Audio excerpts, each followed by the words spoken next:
Qurani Kərimin Əz-Zümər surəsinin 49-cu ayəsində belə buyrulur. İnsana bir zərər toxunduğu zaman bizə yalvarır. Sonra biz ona özümüzdən bir neymət verdikdə deyir, bu mənə yalnız özümdə olan biliyə görə verilmişdir. Xeyr, bu bir imtahandır. Lakin onların çoxu bunu bilmir.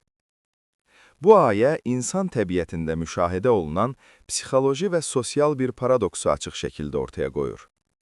İnsan sıxıntı, xəstəlik və ya çətinliklə üzləşdiyi zaman öz acizliyini dərk edir və fövqəladə qüvvəyə, yəni Allaha müraciət edir.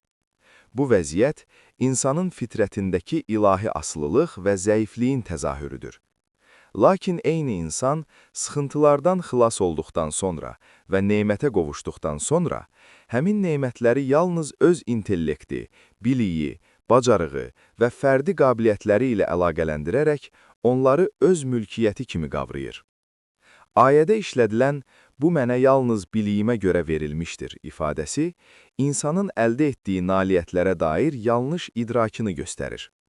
Bu yanaşma, bir tərəfdən insanın eqoizmə meyilli təbiətinə işarə edir, digər tərəfdən isə ilahi nemətlərin imtahan xarakteri daşıdığını vurğulayır. Ayənin sonundakı, "Xeyr, bu bir imtahandır, lakin onların çoxu bilmir" ifadəsi, Quranın sosioloji bir həqiqəti təsbit etdiyini göstərir. İnsanların əksəriyyəti, dünyəvi uğurları və sərvətləri imtahanın bir parçası kimi deyil, öz müstəsna qabiliyyətlərinin nəticəsi kimi qəbul edir.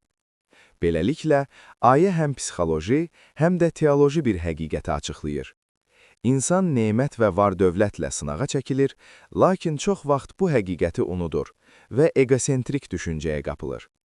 Buradan çıxarılan nəticə budur ki, Quran insanı nemətlərə sahib olduğu anda da Allahı yada salmağa, Allahı unutmamağa, yəni burada ehtiyacı olanlara yardım etmək nəzərdə tutulur və hər bir nailiyyətin ilahi bir imtahanın tərkib hissəsi olduğunu dərk etməyə çağırır.